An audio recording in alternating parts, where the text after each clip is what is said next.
Picture this. A 6-year-old in Tokyo, backpack on, standing alone at a train platform. No parent in sight. He checks the map, boards the right train, gets off at the right stop, and walks himself to school. Every single day. Now, picture a 6-year-old in America doing the same thing.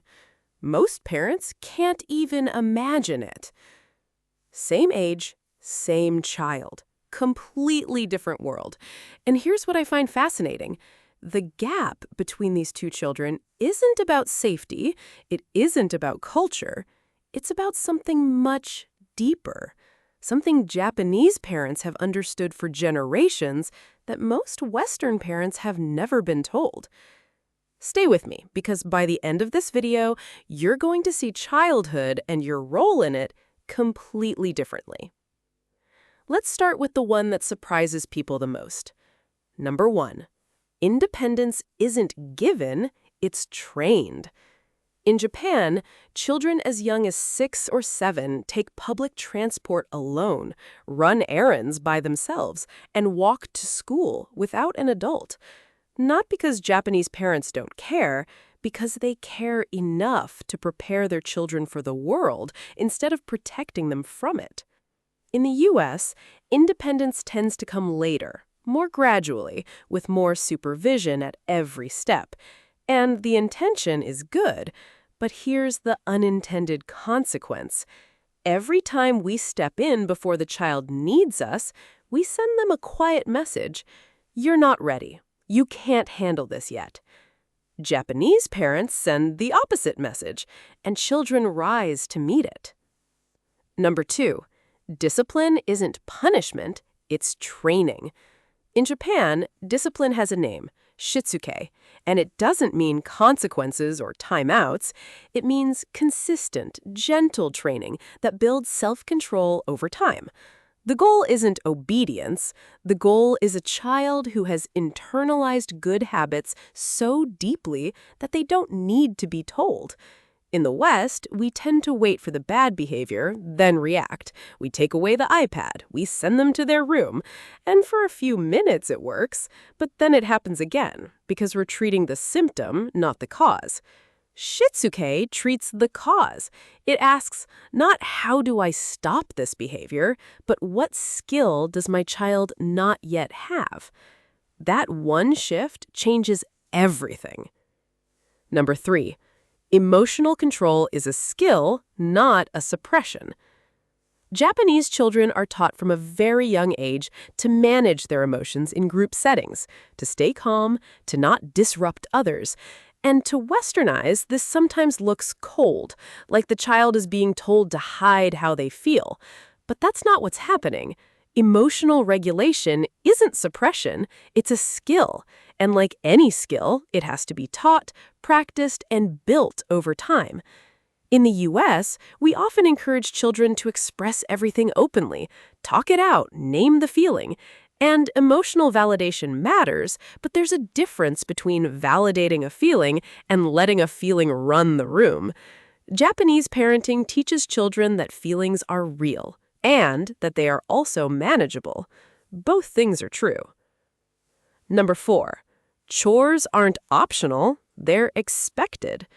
In Japanese homes, children help from a very young age, setting the table, tidying their room, cleaning up after meals, not as a favor, not for an allowance, as a normal part of being in a family. In many American homes, chores are negotiated, tied to rewards, sometimes skipped entirely.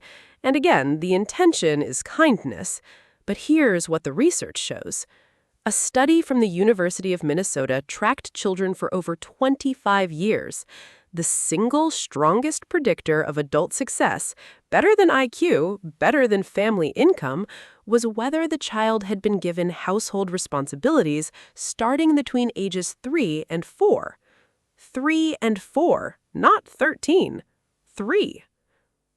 Number 5. School isn't just for learning, it's for living.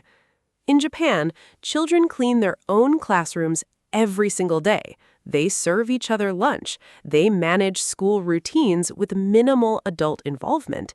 There are no janitors doing it for them, no staff handing out trays. And this isn't about saving money on cleaning staff. It's about something much deeper.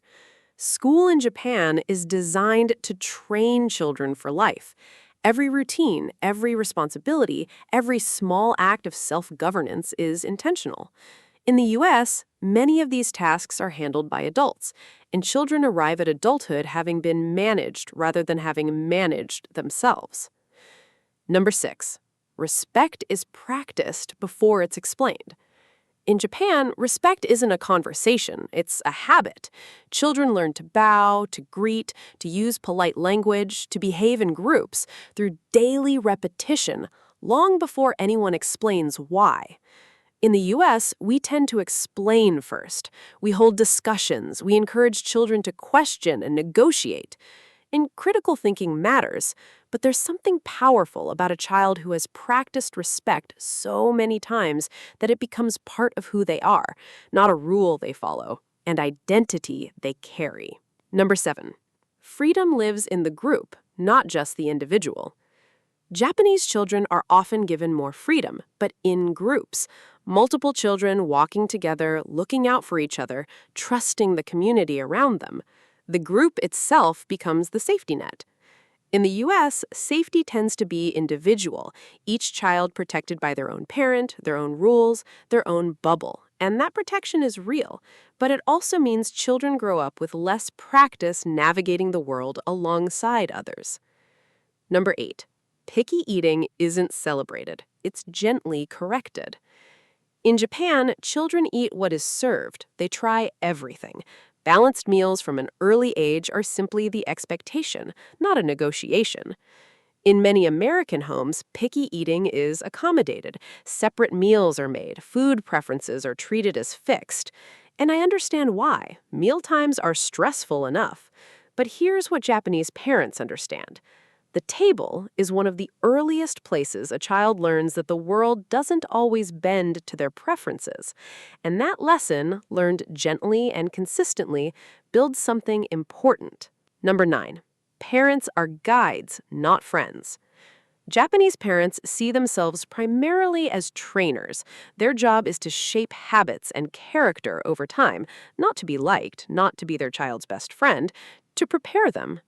In the US, the parenting model has shifted toward partnership, negotiation, emotional connection. And connection matters deeply, but there's a difference between a parent who is warm and a parent who has handed over authority.